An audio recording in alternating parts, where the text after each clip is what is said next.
Good morning student, मैं तंजीम sir एक बार फिर आपके सामने भौतिक विज्ञान से संबंधित एक बहुत खूबसूरत कॉन्सेप्ट को लेकर के आया हूं, जिसके बिना आधुनिक विज्ञान की बहुत सी चीजें रुक जाती अगर ये खोज नहीं होती।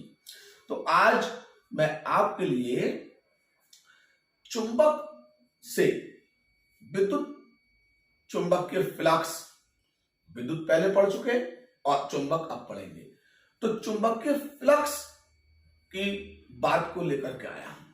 चुंबकीय फ्लक्स क्या होता है, चुंबकीय फ्लक्स किसे कहते हैं, चुंबकीय फ्लक्स का मात्रक क्या है और चुंबकीय फ्लक्स ठीक है का विमीय सूत्र क्या है। तो अब हम आगे तरफ बढ़ते हैं। तो चुंबकीय फ्लक्स की बात करने से पहले एक तो हमें ये पता होना चाहिए कि फ्लक्स क्या होता है। तो जरा सा देखेंगे, मैंने बोर्ड पर चुंबकीय फ्लक्स लिखा, मैग्नेटिक फ्लक्स, चुंबकीय फ्लक्स की बात की जा रही है। तो चुंबकीय फ्लक्स इंग्लिश में से मैग्नेटिक फ्लक्स कहेंगे, मैग्नेटिक फ्लक्स। तो इसमें फ्लक्स में देखिए आपको लक्स नजर आएगा, और लक्स क्या है, जैसे आपने सुना होगा, मैं और मेरा लक्स, मेरी खूबसूरती का राज लक्स। लक्स आपकी नजर में तो एक साबुन है, लेकिन लक्स फैली हुई मात्रा होती है। ठीक है, फैली हुई मात्रा। जैसे आपने लक्स साबुन को चेहरे पे लगाया तो उसके चेहरे के पृष्ठ पर वो मात्रा फैल गई चमक की। ठीक है, तो हम यहां फ्लक्स की बात कर रहे हैं, और इससे पहले लगा है मैग्नेट, तो चुंबकीय फ्लक्स की बात कर रहे हैं। तो हम देखते हैं कि चुंबकीय फ्लक्स होता क्या है। तो पहली बात तो इसके लिए एक चुंबकीय क्षेत्र होना जरूरी है, और दूसरा अब फ्लक्स किस पर फैलेगा उस पृष्ठ का होना बहुत जरूरी है। तो इसमें एक चुंबकीय क्षेत्र सबसे पहले होना जरूरी है, दूसरा वो पृष्ठ जिस पर चुंबकीय क्षेत्र फैलेगा वो होना जरूरी है। तो मैंने क्या किया, ठीक है, एक चुंबकीय क्षेत्र में एक पृष्ठ को बनाया। ये मैंने एक पृष्ठ लिया, और ये जो पृष्ठ है ये चुंबकीय क्षेत्र में रखा जाएगा।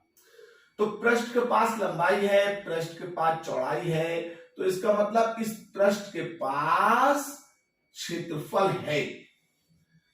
अब नीचे चुंबक है, तो नीचे अगर नॉर्थ है और ऊपर की ओर साउथ है, तो चुंबकीय बल रेखाएं इस पृष्ठ से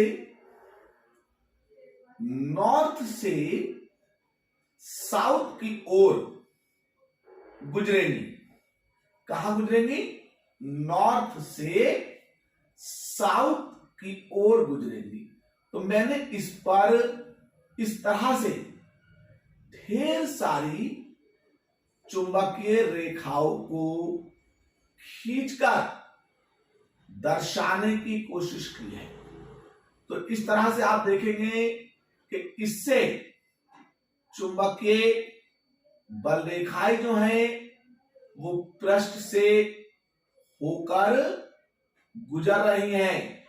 तो कुछ बल रेखाएं जो हैं वो, ठीक है, एक भी ऐसी नहीं है जो पृष्ठ से होकर ना गुजरती है। तो ये चुंबकीय क्षेत्र को हमने बी से प्रदर्शित कर दिया है। तो अब इस बात से हमने क्या अंदाजा लगाया कि हमारे पास एक पृष्ठ है जो चुंबकीय क्षेत्र में रखा हुआ है, उस पृष्ठ के पास क्षेत्रफल है, और उस पृष्ठ से चुंबकीय बल रेखाएं गुजर रही हैं, यानी कि उस पृष्ठ के ऊपर, जैसे ये पृष्ठ है तो नीचे चुंबक है, तो फिर भी ऊपर चुंबकीय क्षेत्र क्या होगा, इसके फैल जाएगा। तो इस पृष्ठ के ऊपर चुंबकीय क्षेत्र क्या है, फैला हुआ है। तो इस तरह से हमने क्या देखा, हमने ये देखा कि चुंबकीय क्षेत्र में कोई पृष्ठ स्थित है और उस पृष्ठ से चुंबकीय क्षेत्र गुजर रहा है। अब ये नीचे से ऊपर भी हो सकता है, ऊपर से नीचे भी हो सकता है, और ये डिपेंड करेगा चुंबक के ध्रुव पर। अगर चुंबक का ध्रुव नॉर्थ नीचे है, साउथ ऊपर है, तो चुंबक के क्षेत्र नीचे से ऊपर की ओर होगा, और अगर नॉर्थ ऊपर है, साउथ नीचे है, चुंबक के क्षेत्र ऊपर से नीचे की ओर होगा। फिलहाल ऊपर से नीचे की ओर हो या नीचे से ऊपर की ओर हो, पृष्ठ से चुंबकीय क्षेत्र का गुजरना जरूरी है। तो अब डेफिनेशन क्या है, डेफिनेशन इसकी जो आएगी वो चुंबकीय क्षेत्र में स्थित, चुंबकीय क्षेत्र में स्थित किसी पृष्ठ के संपूर्ण, संपूर्ण का मतलब पूरा, संपूर्ण क्षेत्रफल से लंबवत, लंबवत। अब ये लंबवत जिसको मैं इस बॉक्स में बंद कर रहा हूं, ये चुंबकीय फ्लक्स की शर्त है। लंबवत ये क्या है, इसकी शर्त है। एक तो संपूर्ण क्षेत्रफल होगा, दूसरा चुंबकीय क्षेत्र उससे कैसा गुजरेगा, लंबवत। चुंबकीय क्षेत्र में स्थित किसी पृष्ठ के संपूर्ण क्षेत्रफल से लंबवत गुजरने वाले चुंबकीय क्षेत्र को उस पृष्ठ से संबंधित चुंबकीय फ्लक्स कहते हैं, चुंबकीय फ्लक्स कहते हैं। तो डेफिनेशन देखें, चुंबकीय क्षेत्र में स्थित कोई भी पृष्ठ हो के संपूर्ण क्षेत्रफल से लंबवत गुजरने वाले चुंबकीय क्षेत्र को उस पृष्ठ से संबंधित चुंबकीय फ्लक्स कहेंगे। ठीक है भाई। तो अब एक क्षेत्रफल, मैंने कहा एक अंक लिखा हुआ है तो एकांक हो गया, एक अंक है तो ये एकांक हो गया। एकांक क्षेत्रफल से लंबवत गुजरने वाला चुंबकीय क्षेत्र हमने क्या बी है, बी। तो एकांक से है, अगर इसकी 2 से गुणा होती तो 2 अंक से हो जाता, 3 से गुणा होती तो 3 अंक से हो जाता, 4 से गुणा होती तो 4 अंक से हो जाता, क्योंकि इससे पहले भी क्या है, एक ही तो है। तो अब हम दोनों तरफ ए से गुणा करें तो ये ए हो गया, संपूर्ण हो गया। तो ए संपूर्ण क्षेत्रफल से लंबवत गुजरने वाला चुंबकीय क्षेत्र कितना हो जाएगा, बी और ए हो जाएगा।